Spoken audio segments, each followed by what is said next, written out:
अगर आप भी कर रहे हैं finance account assistant, sub inspector और जूनियर असिस्टेंट एग्जाम की प्रिपरेशन, तो इंस्टॉल करें हमारी JKSSB online tutorial Android app from play store. Install करने के बाद ऐप को ओपन करें। ओपन करने के बाद बैच पे क्लिक करें, देन प्लस आइकन पे क्लिक करके यहाँ बैच को प्लेस करें जेकेएसएसबी 2। जेकेएसएसबी सारा एक साथ है और सारा स्मॉल लेटर में होगा। बैच कोड एंटर करने के बाद ओके कर दें और आप हमारे बैच में ऐड हो जाओगे। इस बैच में आपको lectures, practice sets, doubt clearance जैसी सभी फैसिलिटीज प्रोवाइड की जाएंगी। Thank you.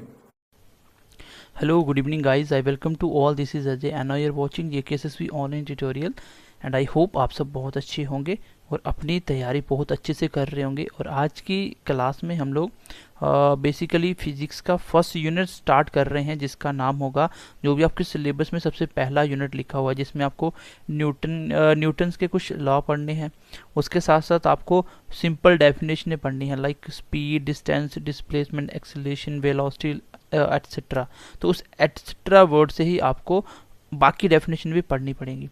देखो, मैंने आपको बायो का पहला लेक्चर करवाया जिसमें मैंने आपको बहुत अच्छे से विटामिन वाला एक, जिसमें विटामिन और उसके डिजीजेस के बारे में पढ़ना था, मैंने उसको बहुत अच्छे तरीके से ख़त्म किया और एमसीक्यूज ख़त्म किए। सेम वैसे ही हमारा पूरी की पूरी कोर्सेज में ऐसा होगा।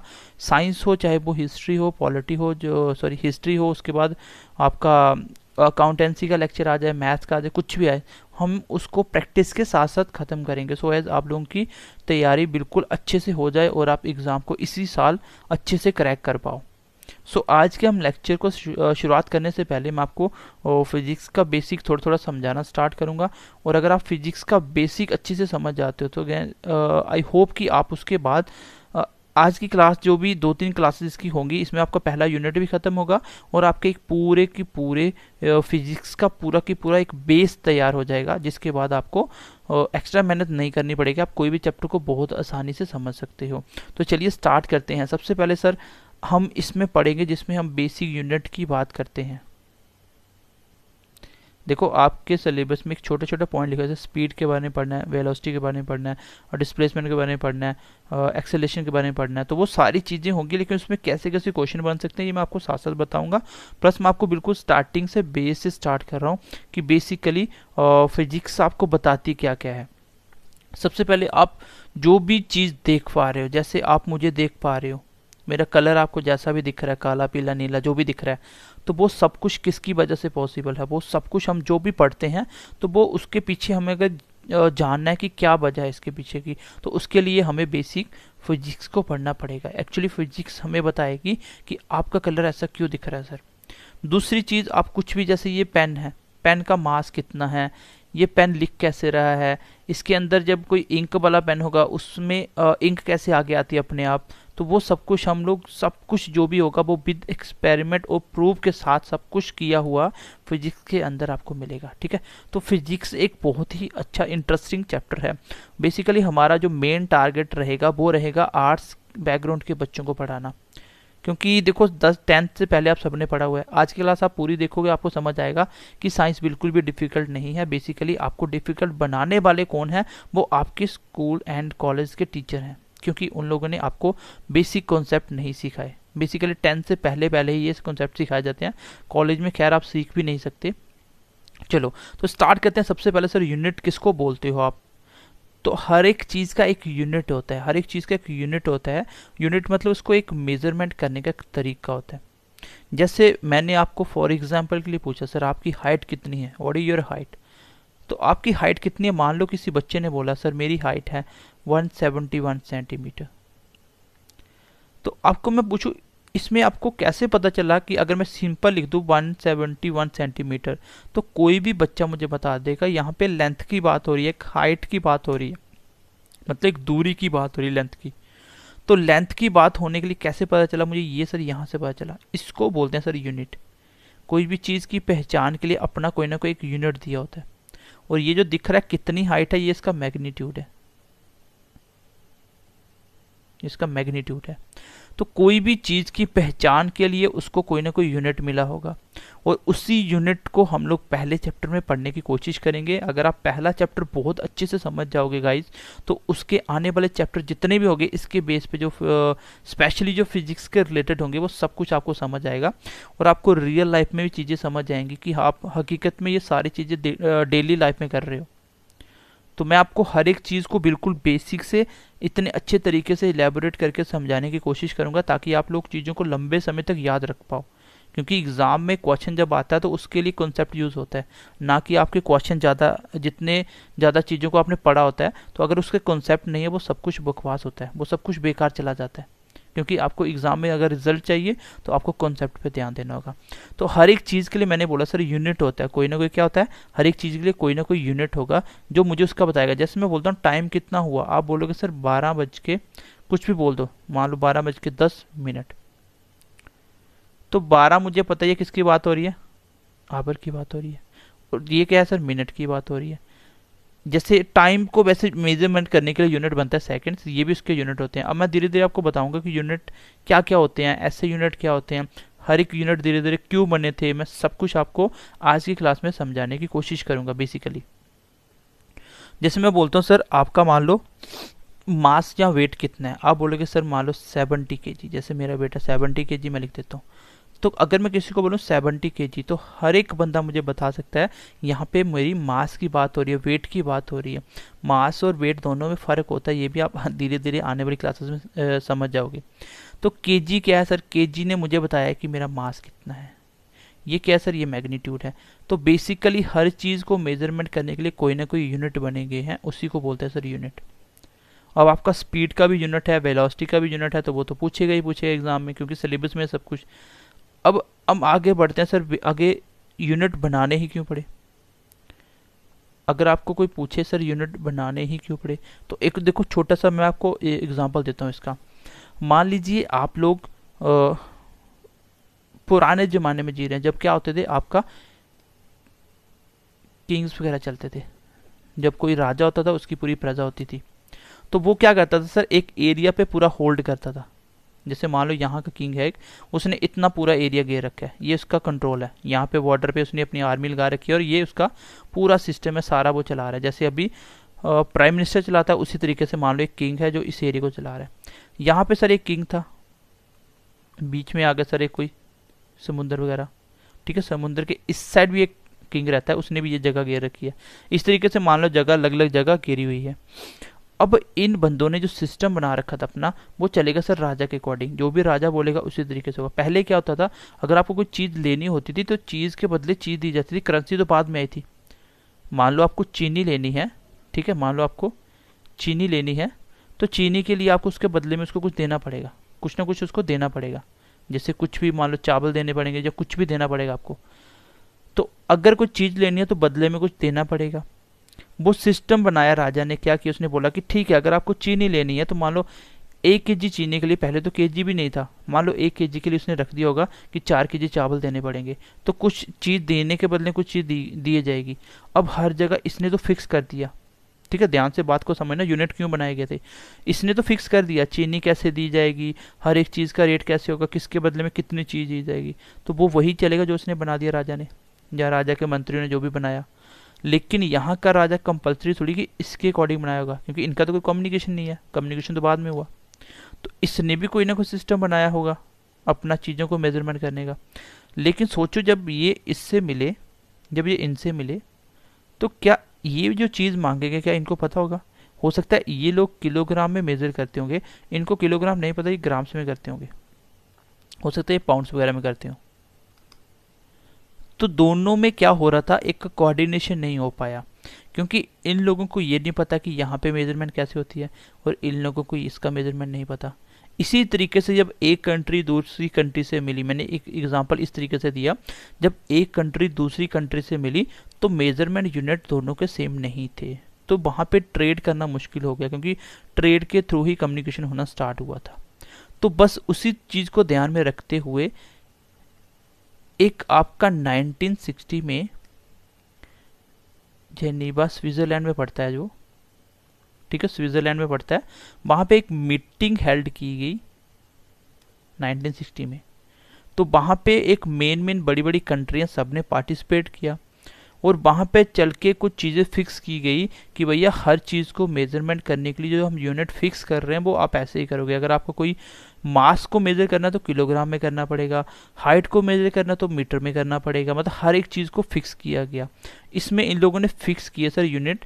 एक तो सर एक फंडामेंटल यूनिट होते हैं, एक तो फंडामेंटल यूनिट होते हैं सर, एक होते हैं आपके डराइव्ड यूनिट और एक होते हैं सर आपके सप्लीमेंट्री यूनिट।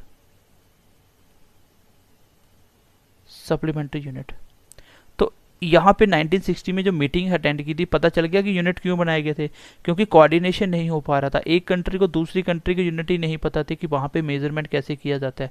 तो अब ये यहाँ पे जो मीटिंग फिक्स की गई, यहाँ पे ना कुछ यूनिट बनाए गए कि दुनिया की हर चीज़ को मेजर करने के लिए, हर चीज़ को रिप्रेजेंट करने के लिए हम यूनिट फिक्स कर रहे हैं, ये हर कंट्री में यही चलेंगे।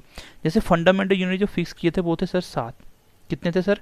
7। एग्जाम में क्वेश्चन पूछा जाता है कि फंडामेंटल यूनिट कितने हैं। अच्छा, डराइव्ड कितने थे बाद में बताता हूँ। सप्लीमेंट्री कितने थे? 2। और डराइव्ड सर कोई भी नहीं था, डराइव्ड 0 था। अब सर फंडामेंटल आपने लिख तो दिया, लेकिन फंडामेंटल का मतलब क्या है? फंडामेंटल का मतलब क्या है सर? फंडामेंटल का मतलब होता है सर कोई भी ऐसे यूनिट जो इंडिपेंडेंट होंगे। जो क्या होंगे सर? इंडिपेंडेंट होंगे। अब इंडिपेंडेंट का मतलब तो आप समझ सकते हो, आज़ादी, जिस किसी पे कोई चीज़ डिपेंड नहीं करेगी। जैसे मैंने बोला मेरा वेट कितना है, तो मैंने अपने आप से पूछा तो मुझे पता चला कि 70 kg। क्या इस kg को मेजरमेंट करने के लिए क्या है? वेट का। क्या इसके साथ मुझे कहीं सेकंड को लगाना पड़ा, टाइम बताना पड़ा? क्या इसके साथ मुझे कहीं लेंथ बतानी पड़ी जिसको मीटर में बोलते हैं? तो मुझे ये सब कुछ नहीं बताना पड़ा। मतलब कोई भी चीज़ अगर आप बताना चाहते हो तो एक ही चीज़ सफिशिएंट है, वो अपने आप को बता सकती है, उसको किसी की हेल्प नहीं लेनी पड़ेगी। अच्छा, डराइव्ड क्या होता है सर? सर ये डिपेंडेंट होते हैं, ये डिपेंडेंट होते हैं। तो कैसे डिपेंडेंट हुए? जैसे फॉर एग्जाम्पल के लिए आप समझ लो स्पीड। ये मैं आपको एक एक डेफिनेशन आगे एक्सप्लेन करने वाला हूँ। अगर आपको अभी समझ नहीं आएगा ये डेफिनेशन तो थोड़ा सा वेट करना। सर स्पीड होती है डिस्टेंस पर यूनिट टाइम, कि कितनी दूरी चली कितने टाइम में। ये मैं आपको बहुत अच्छे से अभी एक्सप्लेन करूंगा आगे। कितनी डिस्टेंस चली कितने टाइम में, इसी को स्पीड बोला जाता है। दोनों चीज़ें होगी तो ही स्पीड बनेगा, अदरवाइज स्पीड नहीं होगी। अगर मैं लिख दूं खाली 10 किलोमीटर तो मैं बोलूँ स्पीड कितनी है, तो आप बोलोगे 10 किलोमीटर, ये तो सर दूरी होगी। लेकिन 10 किलोमीटर मान लो 1 घंटे में चला, तो फिर मैं बोलूँगा स्पीड कितनी है सर? स्पीड बनी 10 किलोमीटर पर आवर्स, मतलब हर घंटे में 10 किलोमीटर चलता है। तो इसके लिए मुझे दोनों चीज़ों की हेल्प लेनी पड़ी। जैसे वेलोसिटी क्या होता है sir? Displacement per unit time. अच्छा, डेंसिटी क्या होता है सर? आपका डेंसिटी क्या होता है सर? ये होता है मास पर यूनिट वॉल्यूम। तो ये दो चीज़ों की हेल्प लेनी पड़ेगी, तब जाके ये अपना आप बता पाएगा ये क्या बताना चाहते हैं। इसको बोला जाता है डराइव्ड यूनिट। तो इसलिए इसको क्या बोला जाता है? ये डिपेंडेंट होते हैं। तो अगर आपको पूछा जाए सर फंडामेंटल यूनिट कितने हैं, तो आपको आंसर होगा सर 7 है। आपको पूछा सर डराइव्ड यूनिट कितने, आपका आंसर होगा सर डराइव्ड कोई भी नहीं है। क्यों नहीं है? क्योंकि ये इसी फंडामेंटल को मिला के बन जाते हैं। जो जहाँ पे चीज़ों की ज़रूरत पड़ेगी वो यहाँ से मिल जाएगा आपको।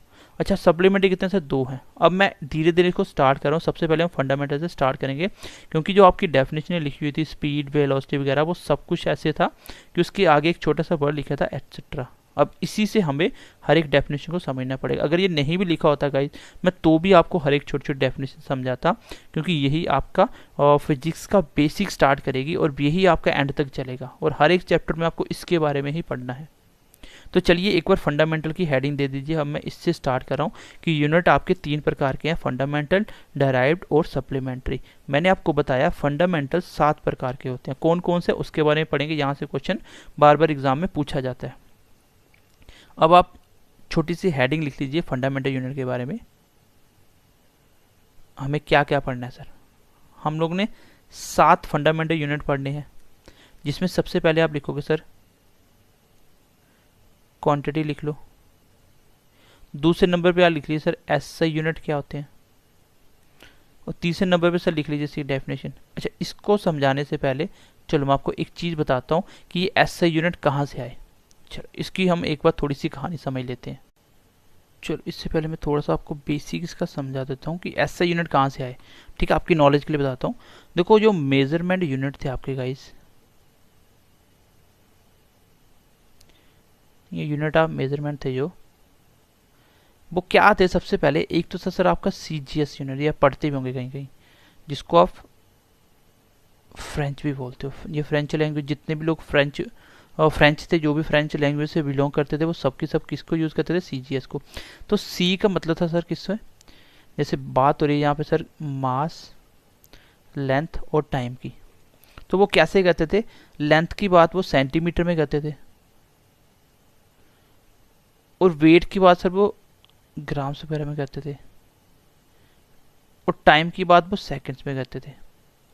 लेकिन एक यूनिट और था सर जिसमें था आपका FPS, जो भी ब्रिटिश या ब्रिटेन कंट्री, जितने भी ब्रिटिश थे वो क्या यूज़ करते थे इसके लिए, वो सर लेंथ को वो ना सेंटीमीटर में ना करके और फीट में करते थे, और वेट को वो पाउंड्स में करते थे, और टाइम को वो सेकंड में करते थे। एक तीसरा यूनिट था सर अदर, बाकी वाले जो करते थे मेन कंट्री में, वो क्या था, वो था सर आपका MKS। तो M सर वो लेंथ को कितने में करते थे, वो करते थे मीटर में, मास को सर किलोग्राम में, और टाइम को सेकंड में। और यही वो यूनिट है जिसको आगे चल के मॉडिफाई किया गया 1960 में। इसी को सर क्या किया गया, मॉडिफाई किया गया, मतलब इसी को थोड़ा सा सुधारा गया, और इसी में कोई चीज़ें ऐड करके इसको एक्सटेंड किया गया, बढ़ाया गया। देखो आप अभी भी जो लेंथ है वो मीटर में करते हो, मास को किलोग्राम में करते हो, और टाइम को सेकंड में करते हो। तो बाकी चीज़ें इन सब का हेल्प लेके जो भी हुआ, इन सबको इस वाले यूनिट को क्या किया, मॉडिफाई करके इसमें और भी चीज़ें जोड़ी गई, जैसे टेम्परेचर हो गया आपका, ल्यूमिनस इंटेंसिटी होगी, तो और भी बहुत सारे यूनिट इसमें ऐड किए गए। तो इन सबको मिला के फिर बनाया गया आपका एक सिस्टमेटिकल जो इंटरनेशनल यूनिट बनाया गया, जिसका नाम था SI यूनिट। तो ये इंटरनेशनली थे, ये इंटरनेशनल सिस्टम के हिसाब से थे, जिसमें पूरी दुनिया SI यूनिट में ही मेजरमेंट करेगी। अगर आपको पूछा जाए मास का SI यूनिट क्या है, तो SI यूनिट सिर्फ एक होता है, ये दिमाग में रखना कि SI यूनिट सिर्फ एक होगा, यूनिट तो दुनिया भर के होते हैं। मास को मेजर करने के लिए किलोग्राम भी यूज़ होता है, ग्राम्स भी होता है सर, पाउंड्स भी होते हैं, तो बहुत सारी चीज़ें होती हैं आपकी मेजरमेंट करने के लिए। लेकिन सर SI यूनिट पूछा जाए तो उसका आंसर सिर्फ एक होगा, और वो एक ही हर एक का अपना फिक्स होगा। तो इससे ही हम लोग अभी क्या पढ़ने वाले थे, फंडामेंटल यूनिट। तो ये याद रखना, ये जो हम 7 पढ़ने वाले फंडामेंटल, उसमें सबसे पहली क्वांटिटी लिख लो सर। जैसे मैं बात करता हूँ मीटर की, तो मीटर किसका है, अच्छा सॉरी, इसको लेंथ लिख लो, लेंथ एक्चुअली इसका यूनिट है। चलो पहली मैं बात करता हूँ सर लेंथ की। कोई भी चीज़ की लेंथ होगी, चाहे आप अपनी हाइट मेज़र कर रहे हो, चाहे आप किसी की दूरी मेज़र कर रहे हो, चाहे आप ब्रेड्थ मेज़र कर रहे हो, चाहे आप लेंथ मेज़र कर रहे हो, कुछ भी कर रहे हो जिसमें दूरी की बात होगी, उसको हमेशा किस में मेज़र किया जाएगा सर, उसको हमेशा मेज़र किया जाएगा आपका मीटर में, जिसको सिंबल में M मानता हूँ। कोई भी लेंथ होगी सर, लेंथ का SI यूनिट एक ही होगा, जो होगा मीटर। वैसे तो आप किलोमीटर में मेज़र करते हो, सेंटीमीटर करते हो, मिलीमीटर में करते हो, ठीक है, दुनिया भर के यूनिट होते हैं। तो लेकिन यहाँ पे अगर SI यूनिट पूछेगा तो ये सब कुछ गलत है। तो SI में सिर्फ आंसर आएगा सर, उसमें आंसर आएगा सर आपका मीटर। तो ये बात ध्यान में रखना कि SI यूनिट सिर्फ एक होता है, वो आपको पढ़ना पड़ेगा। ये फंडामेंटल बहुत ही इंपॉर्टेंट है साथों, और इसको आपको समझना भी है। अब देखो इसके लिए एक डेफिनेशन क्या, डिफाइन कैसे किया गया, और डिफाइन इस तरीके से करना था कि ताकि दुनिया में हर एक जगह चीज़ें कॉमन हो जाए। मैं आप कोई भी इसको निकाल सकता है खुद। देखो इसने बोला कि जो आपका लेंथ होगी वो लेंथ कैसे निकालोगे, आप खुद भी निकाल सकते हो। उसने बोला कोई भी चीज़ की जो 1 मीटर लेंथ होगी, मैं किसको बोलूँगा, उसमें जो आपकी स्पीड ऑफ लाइट होती है, स्पीड ऑफ लाइट कितनी होती है, वो होती है 3 × 10⁸ मीटर पर सेकेंड। तो ये स्पीड ऑफ लाइट है। तो यहाँ पे बोला गया था कि 1 सेकंड में अगर इतना लाइट चलती है, तो उस 1 सेकंड के आप पार्ट्स बनाओ, 1 सेकंड के आप पार्ट्स बनाओ, और वो भी कितने पार्ट्स बनाओ, आपकी नॉलेज के लिए बता रहा हूँ, एक बार नोट कर लेना इसको। तो कितने पार्ट बनाएंगे सर, वो उसने बोला कि आप 1 सेकंड में तो इतना ट्रैवल कर रही है, आप उस 1 सेकंड में कितने पार्ट बनाओ, उसके सर पार्ट बनाओ आप 1/299792458 आप सेकंड, 1 सेकंड।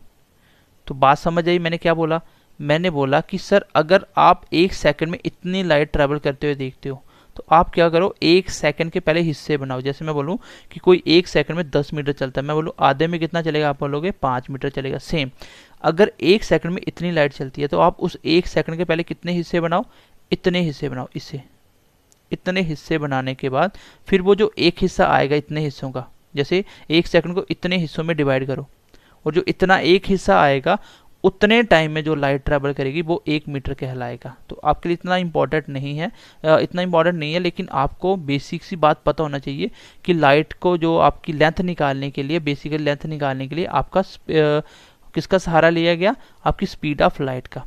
तो स्पीड ऑफ लाइट कभी चेंज नहीं हो सकती गाइज, स्पीड ऑफ लाइट कभी भी चेंज नहीं होगी। अगर स्पीड ऑफ लाइट कभी चेंज नहीं होगी तो आपका डिस्टेंस निकालना भी कभी चेंज नहीं होगा, आप कभी भी 1 मीटर की दूरी निकाल सकते हो। चलो आगे बढ़ते हैं, नेक्स्ट यूनिट लिख लीजिए गाइज, दूसरे नंबर पे लिख लीजिए आप मास।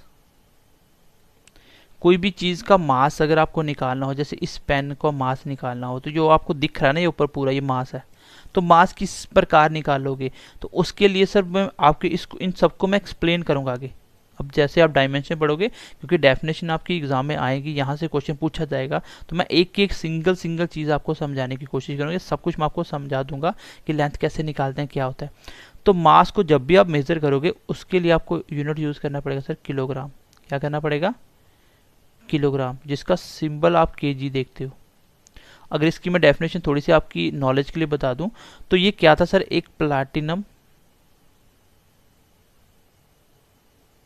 रेडियम, प्लाटिनम रेडियम एक सिलेंडर होता था, एक प्लाटिनम रेडियम एक सिलेंडर था, जिसको बना के एक शीशे में लगा दिया, कि बोला गया कि जितना ये सिलेंडर का वेट है हर एक कंट्री में इसी के क्लोन बना लो, और इतना ही आपको 1 kg यूज़ करना है। 1 kg में कितना होगा, अभी तो खैर इसका लास्ट टाइम में कुछ इसका चेंज हो गया था कि 1 kg को चेंज किया गया था।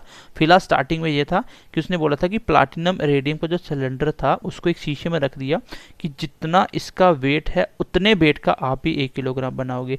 देखो फंडामेंटल यूनिट सिर्फ 7 ही हैं और एसआई यूनिट एक ही होता है हर एक चीज़ का। तो मैं आपको बता रहा हूँ कि ये चीज़ें कैसे, आपकी दुनिया का हर एक यूनिट आप देखो इससे बनेगा।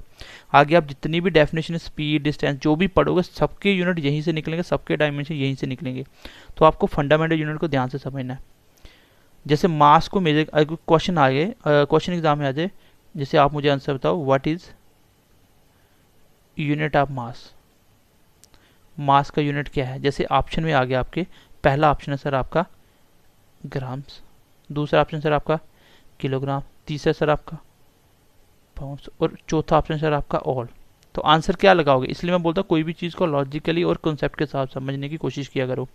जैसे मास का उसने क्या पूछा सर, यूनिट पूछा है, तो आंसर बच्चे इसमें किलोग्राम, जिसने पढ़ा वो किलोग्राम लगा के आ जाएगा, लेकिन क्वेश्चन गलत हो जाएगा। क्यों, अब मैं ये जो आपको बता रहा हूँ ये मैं एस से यूनिट बता रहा हूँ, तो एस से यूनिट तो एक होता है, मतलब अगर इंटरनेशनली देखोगे तो वो एक ही होगा, लेकिन यहाँ पे ऐसा ही नहीं पूछा था।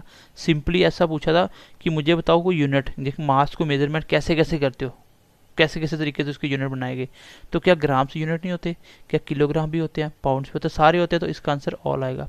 लेकिन अगर मैं यहाँ पे एसआई यूनिट पूछता तब आंसर क्या आता सर, किलोग्राम। ये छोटी छोटी बातें ध्यान से सीखा करो। तो मैंने अभी तक आपको लेंथ बता दिया, जिसका यूनिट हमेशा मीटर लोगे, उसमें सेंटीमीटर, मिलीमीटर कुछ नहीं होता है अगर ऐसे यूनिट की बात करोगे, बाकी यूनिट सारे सही हैं। इसको कैसे बनाया गया कि स्पीड ऑफ लाइट से जितनी वो 1 सेकंड के इतने पार्ट करो, वो उतने टाइम में जितनी लाइट करेगी ट्रेवल वो होगा 1 मीटर।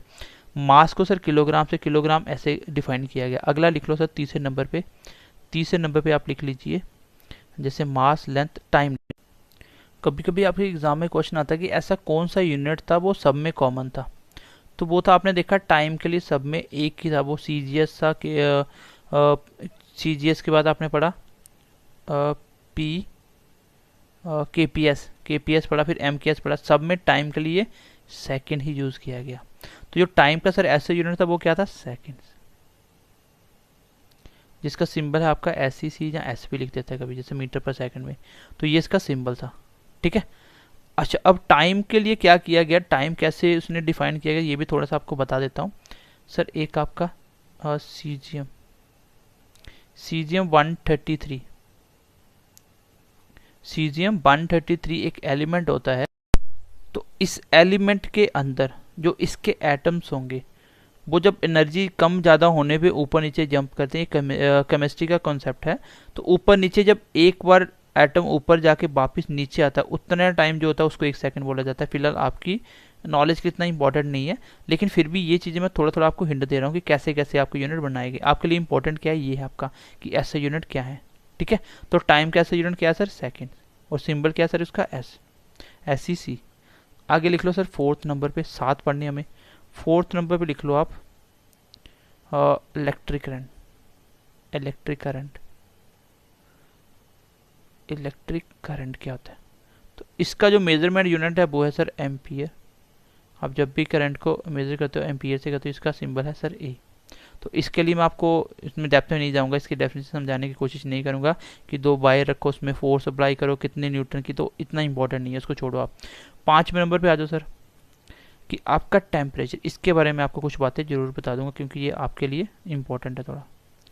टेम्परेचर आप किस प्रकार मेजर करते हो? तो सबको लगता है सर सेल्सियस होता है, फ़ारेनहाइट होता है, क्योंकि आप सेल्सियस डेली सुनते हो न्यूज़ में कि इतनी ठंड पड़ी जहाँ पे 4 डिग्री सेल्सियस टेम्परेचर, -4 हो गया, 10 हो गया, तो ये आप डेली सुनते हो, इसलिए एग्जाम में ये क्वेश्चन भी आता है। इसका जो ऐसा यूनिट है सर वो केल्विन होता है। क्या होता है वो केल्विन होता है, जिसका सिंबल के होता है। बट इसकी डेफिनेशन से क्वेश्चन आया हुआ है, इसके डेफिनेशन से क्वेश्चन आया हुआ है। मैं आपको ये एक्सप्लेन कर देता हूँ कि टेम्परेचर का जो यूनिट है वो कैसे बनाया गया, एक केल्विन कितना होगा वो भी मैं आपको समझा देता हूँ। Okay right. तो ये होता है सर जो आपका ट्रिपल पॉइंट ऑफ वाटर होता है। ट्रिपल पॉइंट ऑफ वाटर, जो ट्रिपल पॉइंट ऑफ वाटर होता है उसका 1/273.16 of triple point of water. जो भी ट्रिपल पॉइंट ऑफ वाटर का जो टेम्परेचर होता है, ट्रिपल पॉइंट में आपको समझा देता हूँ क्या होता है, उसका इतने पार्ट बनाओ, उस टेम्परेचर के इतने हिस्से करो, वो कहलाएगा आपका 1 केल्विन। अब ट्रिपल पॉइंट ऑफ वाटर होता है कितना है, वो होता है सर 273.16 केल्विन। ठीक है, केल्विन। तो सर इतना जो टेम्परेचर होता है, इस टेम्परेचर पे आके आपका जो पानी का एक ट्रिपल पॉइंट ऑफ वाटर होता है, ट्रिपल का मतलब होता है 3, तो ये ऐसा पॉइंट होता है पानी का, मतलब पानी का एक ऐसा पॉइंट, उस एक ऐसी गर्मी जिसके ऊपर पानी आपको तीनों स्टेज में मिले। कुछ किस में, आपको सॉलिड में भी मिले, आपको लिक्विड में भी मिले, और आपको गैस में भी मिले। जो आपको सॉलिड, लिक्विड और गैस तीनों प्रकार में वो पानी मिले। जैसे फॉर एग्जांपल आपको बताता हूँ, कभी कभी सर्दियों में क्या होता है, आप सुबह सुबह देखो पानी जो ओस पड़ी होती है रात की वो जम जाती है, फिर वो क्या होता है सर, वो धीरे धीरे धुआं बन के उल्ट रही होती है, धूप निकलती है, थोड़ा थोड़ा पानी बना होता है, थोड़ी सी बर्फ भी होती है, वो आप टेम्परेचर सोच सकते हो वो कौन सा है, ट्रिपल पॉइंट ऑफ वाटर। पानी का इस टेम्परेचर पे पानी आपको तीनों स्टेज में मिलेगा, थोड़ा सा बर्फ भी होगा सॉलिड, थोड़ा लिक्विड भी होगा, थोड़ी उसकी गैस भी बन रही होगी, तो वो ये टेम्परेचर होता है। तो ये एग्जाम में पूछा हुआ क्वेश्चन है। तो इस टेम्परेचर का इतना पार्ट लोगे तो वो 1 केल्विन कहलाएगा, क्योंकि हमें ट्रिपल पॉइंट ऑफ वाटर नहीं लेना, हमें 1 केल्विन बनाना, तो 1 केल्विन इतने पार्ट का होगा। तो ये आप वैल्यू याद रखना इंपॉर्टेंट है। इसके रिलेटेड मैं आपको थोड़ी इंपॉर्टेंट बताता हूँ। हमारी बॉडी का टेम्परेचर कितना होना चाहिए, 98.4 डिग्री सेल्सियस होता है सर। तो बच्चे इसको सेल्सियस ही लिखते हैं, लेकिन ये गलत हो जाएगा, ये एक्चुअली फ़ारेनहाइट होता है। ये याद रखना, ये फ़ारेनहाइट में होता है, सेल्सियस नहीं होता, वो 37 डिग्री बार सेल्सियस होता है। तो ये क्वेश्चन भी एग्जाम में पूछा, आपकी बॉडी नॉर्मल का टेम्परेचर, आपकी बॉडी का नॉर्मल टेम्परेचर क्या है, तो 98.4 फ़ारेनहाइट होता है। कभी आप थर्मोमीटर में देखना, तो थर्मो का मतलब क्या होता है, थर्मामीटर, जैसे आप बोलते हो थर्मोमीटर। जब आप बुखार चेक करवाने जाते हो तो वो आपको थर्मोमीटर से चेक करता है। तो थर्मो का मतलब होता है सर हीट, हीट मतलब आपकी बॉडी का, मीटर मतलब टेम्परेचर चेक करने वाला कोई भी इंस्ट्रूमेंट, उसको थर्मोमीटर बोला जाता है, जो भी हीट चेक करेगा। दूसरी चीज़, आपका जो पानी का जो टेम्परेचर होता है 0 डिग्री सेल्सियस पे आपका जो वाटर है वो क्या होता है, वो फ्रीज हो जाता है। ये पॉइंट भी याद रखना। दूसरा एक पॉइंट ये भी याद रखना, 0 डिग्री सेल्सियस पे, उसके बाद 4 डिग्री सेल्सियस पे आपके पानी की मैक्सिमम डेंसिटी होती है। मैक्सिमम डेंसिटी होती है। अब डेंसिटी आप आगे समझ जाओगे, जैसे मैं आपको डायमेंशन उसके डेफिनेशन समझाने की कोशिश करूंगा। तो 4 डिग्री सेल्सियस पे क्या होता है, मैक्सिमम डेंसिटी होती है, पानी मतलब सबसे ज़्यादा इसकी डेंसिटी होती है। चलो आगे बढ़ते हैं थोड़ा सा सर। टेम्परेचर आई होप आप समझ पाए होंगे। टेम्परेचर को अगर आपको मेजरमेंट करना है उसके लिए ऐसा यूनिट है, वो है केल्विन। अब केल्विन क्या होता है, जो ट्रिपल पॉइंट ऑफ वाटर होता है उसका इतना पार्ट लोगे वो 1 केल्विन कहलाएगा। अच्छा ये टेम्परेचर कौन सा है, ये sir triple point of water का टेम्परेचर है। ओके आगे चलने से पहले मैं आपको थोड़ा सा सॉलिड, लिक्विड और गैस के बारे में बता दूं, इनमें फ़र्क क्या होता है, बहुत सारे बच्चों को नहीं पता होता। देखो बेसिकली दुनिया की हर एक चीज़ जो नॉन लिविंग्स है वो एटम से मिलके बनी हुई है। ये जैसे ही मैं आपको केमिस्ट्री स्टार्ट करवाऊंगा फिर मैं आपको समझाऊंगा एटम्स क्या होते हैं। एटम्स ऐसे समझ लो एक सबसे छोटे से छोटा कण जिससे मिल मिल के बड़ी चीज़ बनती है। आपकी बॉडी सेल से मिलके बनी है लेकिन नॉन लिविंग एटम से मिलके बनी है। अब एटम से ही आपका सॉलिड बना है, एटम से मिलके ही आपका लिक्विड बना है और उससे ही आपकी गैस बनी है। गैस मीन्स की एयर बनी है। अब देखो सॉलिड में क्या फ़र्क होता है, जैसे आपने हाथ में पेन पकड़ा हुआ है ना, वो सॉलिड क्यों है, क्योंकि उसके अंदर जिस एटम से बना है गाइस वो इतने पास पास हैं कि उसके बीच में कुछ जाने की जगह ही नहीं है। दैट्स वाई इसको सॉलिड बोला गया। अब इसके अंदर से आप कुछ भी, जैसे आपके सामने दीवार है, आप दीवार में हाथ को आर पार नहीं ले जा सकते। क्यों, क्योंकि वो सॉलिड है, उसके एटम्स में बीच में घुसने की जगह ही नहीं है, जितना पास पास रख दोगे। दूसरी चीज, इसको लिक्विड किसको बोलते हैं सर, लिक्विड होता है सर उसमें भी एटम्स होते हैं लेकिन एटम से थोड़ा थोड़ा गैप होता है। जैसे आप देखो हाथ पानी में आप डाल सकते हो इजिली, क्यों डाल सकते हो, क्योंकि उसमें एटम्स में गैप होता है। जैसे हाथ डालते हो एटम साइड होते हैं, आपका हाथ अंदर चला जाता है। तो इसको बोला गया लिक्विड। लिक्विड में बेसिकली थोड़ी थोड़ी बीच में स्पेस होती है एटम्स के बीच में। लेकिन अगर मैं गैस की बात करूं सर, गैस में तो एटम्स बहुत दूर दूर होते हैं। जैसे आप एलपीजी ले लो, एलपीजी गैस होती है जो आपकी आई थिंक 14.2 kg होता है, जो आपका एक सिलेंडर होता है बेसिक नॉर्मल। तो इतने केजी का इतना बड़ा सिलेंडर, आप सोचो इसमें कभी कोई सॉलिड चीज़ भरी हो, जैसे मान लो आयरन भरा हो, क्या आप उसको उठा पाओगे, कभी नहीं उठा पाओगे। लिक्विड हो फिर भी भारी हो जाएगा। लेकिन गैस क्यों हल्की होती है, क्योंकि इसके एटम्स बहुत दूर दूर होते हैं। तो इस तरीके से सॉलिड, लिक्विड और गैस को डिफाइन किया जाता है। इस चीज़ को, इन चीज़ों को सॉलिड, लिक्विड, गैस बोला जाता है। जैसे एयर में एटम्स इतने दूर होते हैं, आप एयर में से हाथ को आगे पीछे ले जाओ कोई फर्क नहीं पड़ेगा, आपको प्रेशर फील ही नहीं होगा। लेकिन आप गाड़ी में से हाथ बाहर निकालो तो आपको प्रेशर फील होगा, वो हवा का प्रेशर था जो आपके एटम्स टकरा रहे थे आपके हाथों से। तो ये होता है बेसिकली लिक्विड, सॉलिड और गैस का डिफरेंस। उसके बाद चलो आगे बढ़ते हैं हम, नेक्स्ट आपका जो भी क्वांटिटी है उसको देखते हैं। लिख लीजिए 6 नंबर पे लिख लीजिए ल्यूमिनस इंटेंसिटी। ल्यूमिनस इंटेंसिटी, तो इसके मैं थोड़ी थोड़ी आपको ऐसा यूनिट बताता हूँ, ये भी इंपॉर्टेंट है। अभी एग्जाम में भी एनटीपीसी का एग्जाम हुआ, उसमें भी ये क्वेश्चन आया था अभी। ठीक है, फंडामेंटल से एक क्वेश्चन बार बार पूछता है। क्यों, क्योंकि बच्चों को ऐसा यूनिट नहीं पता होता। जैसे पूछेगा टाइम का यूनिट बताओ, तो सेकंड, मिनट, आवर सब कुछ लिखा होगा, तो बच्चों को सब कुछ सही लगता है। तो फिर कभी ये लगा के आता है, कभी ये और कभी ये। तो ऐसा यूनिट एक ही होता है, अगर पढ़ा तो आपको समझ आएगा, नहीं पढ़ा तो आपको पता नहीं चलेगा। ल्यूमिनस का मतलब क्या होता है सर, ल्यूमिनस का मतलब होता है कोई भी चीज़ की चमक, और इंटेंसिटी मतलब उसकी मात्रा कितनी, कोई भी चीज़ में चमक कितनी है, वो कितनी ज़्यादा चमक है। जैसे एक 10 वाट का बल्ब ले लो और एक आप 100 वाट का ले लो, तो 100 वाट वाले की लाइट बहुत ज़्यादा होगी 10 वाले से, तो उसकी जितनी ज़्यादा लाइट है उसकी इंटेंसिटी ज़्यादा है। इसको मेजरमेंट करने के लिए जो ऐसा यूनिट है वो क्या है, कैंडीला, जिसका सिंबल है सर CD। और इसको अगर डिफाइन करना है तो वो फ्रीक्वेंसी वगैरह के केस में चला जाएगा, इतनी हमें ज़रूरत नहीं है। अच्छा 7वें नंबर पर लिख लो sir amount of substances, amount of substances। तो इसको मेजरमेंट करने के लिए यूनिट बनाया गया सर आपका मोल, जिसका सिंबल है MOL। तो इसके लिए मैं थोड़ा सा आपको एक्सप्लेन दे देता हूँ, क्योंकि यहाँ से एवोगैड्रो नंबर पे क्वेश्चन आ जाता है, कभी कभी केमिस्ट्री में भी आता है, ये केमिस्ट्री का कॉन्सेप्ट है। चलो लिख लो एक बार। तो इसको सर मोल में आपको अमाउंट ऑफ सब्सटेंस बताना, मतलब सब्सटेंस का अमाउंट कितना है। तो इसको मेजरमेंट करने का यूनिट तो मोल होता है। जैसे इसको कैसे करते हैं, जैसे मैं आपको बोल दूँ 1 ग्राम चीनी में मान लिया 1 ग्राम शुगर में कितने दाने होंगे, छोटे छोटे उसके जो दाने होते हैं ना दानेदार, तो वो दाने कितने होंगे 1 ग्राम में। तो इसको बनाया गया सर जो 1 मोल होगा वो कितना होगा आपका 6.023 मल्टीप्लाई 10⁻23, इतने दाने होंगे आपके 1 मोल में। तो किसी भी चीज़ में कितने मोल हैं वो फिक्स हो गया, हर चीज़ का आप मेजरमेंट कर सकते हो। ये एक्चुअली आपके कंसेप्ट है आपकी केमिस्ट्री का कॉन्सेप्ट है। जब आप मास निकालते हो, मॉलिक्यूलर मास वगैरह निकालोगे, तब आपको समझ आएगा बहुत अच्छे से।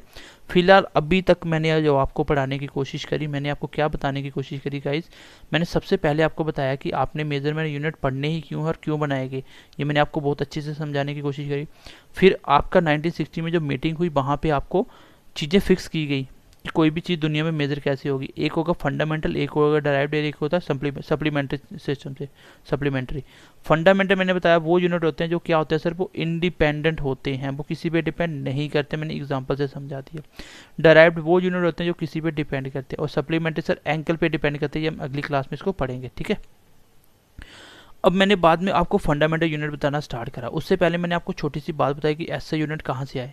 तो आपके अलग अलग 3 प्रकार के यूनिट थे, और इसी MKS यूनिट को मॉडिफाई करके एक्सटेंड किया गया और इसी में एडअप किया गया, और अलग अलग प्रकार के यूनिट बनाए गए, जिसमें फंडामेंटल 7 बनाए गए और सप्लीमेंट्री 2 बनाए गए। ये भी एग्जाम में क्वेश्चन कभी कभी पूछा जाता है। फिर मैंने आपको 7 फंडामेंटल यूनिट एक एक करके एक्सप्लेन करा, जिसमें मैंने सबसे पहले लिया सर लेंथ। किसी भी चीज़ को लेंथ को मेजर करने के लिए आपको मीटर का यूज़ करना पड़ेगा, जिसका सिंबल होता है सर M। देखो आपको लेंथ का ऐसा यूनिट पूछेगा तो आपको मीटर लगाना है, किलोमीटर, सेंटीमीटर, मिलीमीटर, ये सब कुछ नहीं होता। अगर हाँ यूनिट पूछे तो फिर ऑल आंसर है। फिर मास का बताया मैंने किलोग्राम, इनकी डेफिनेशन मैंने आपको बताने की कोशिश करी। टाइम का सेकंड होता है सर, और मोस्ट इंपॉर्टेंट आपके लिए वो है टेम्परेचर। टेम्परेचर का यूनिट क्या होता है सर, वो होता है आपका सॉरी, तो केल्विन। तो केल्विन सर कैसे निकलता है ये भी मैंने आपको बता दिया कि वाटर का जो ट्रिपल पॉइंट होगा उसका आप 1/273.16 पार्ट लोगे, वो बनेगा आपका 1 केल्विन। फिर मैंने इलेक्ट्रिक करंट का बताया, इलेक्ट्रिक करंट एम्पियर में मेजर किया जाता है। इसके बाद मैंने आपको इंपॉर्टेंट बताया ल्यूमिनस इंटेंसिटी, ये भी याद रखना, क्वेश्चन आता है क्योंकि बच्चों को ये नहीं पता होता। ऐसे याद कर लो कि कैंडल आपको क्या देती है, लाइट देती है ना, तो ल्यूमिनस क्या होती है, चमक होती है, तो कैंडिला इसका ऐसा यूनिट आ गया। अमाउंट ऑफ सब्सटेंस किसमें मेजर किया जाएगा सर, मोल में, और इसका सिंबल MOL है। तो मैंने आज आपको 7 फंडामेंटल यूनिट बताए, आपको बेसिक मैंने फिजिक्स की थोड़ी थोड़ी नॉलेज देने की कोशिश करी। अब अगली क्लास में हम लोग क्या करेंगे गाइज, डायरेक्ट यूनिट थोड़े से बता देंगे, ठीक है, थोड़े से आपको डायरेक्ट यूनिट बताएंगे, उसके साथ साथ आपको सप्लीमेंट्री बताएंगे, दोनों थोड़े वो भी समझा दूंगा। मेन इंपॉर्टेंट फंडामेंटल थे आपके। फिर हम डायमेंशन पढ़ना स्टार्ट करेंगे, और ये होगा आपकी बेसिक पूरी की पूरी फिजिक्स का, जहाँ पे आपको हर एक डेफिनेशन में सिखाऊंगा कि वर्क क्या होता है, पावर क्या होती है, एनर्जी क्या होता है, फोर्स क्या होता है, मोमेंटम क्या होता है, हर एक डेफिनेशन वहाँ पे सीखोगे, स्पीड, वेलोसिटी, जो भी सिलेबस में है। तो आई होप आज की क्लास आपको बेसिक थोड़ी समझ आई होगी। मेरा फोकस था आर्ट्स बैकग्राउंड के बच्चों के ऊपर कि वो बच्चे अच्छे से समझ पाएँ। तो साइंस से आपको देखो डरना नहीं है, जब तक मैं हूँ टेंशन नहीं लेनी है आपको, मैं पूरी तैयारी करवा दूंगा। 10 में 10 मार्क्स आपको टारगेट रखना, मैं आपको पूरी प्रैक्टिस करवा दूंगा, ठीक है। चलिए मिलते हैं अगली क्लास में, ध्यान रखिए अपना, bye bye, take care and God bless you.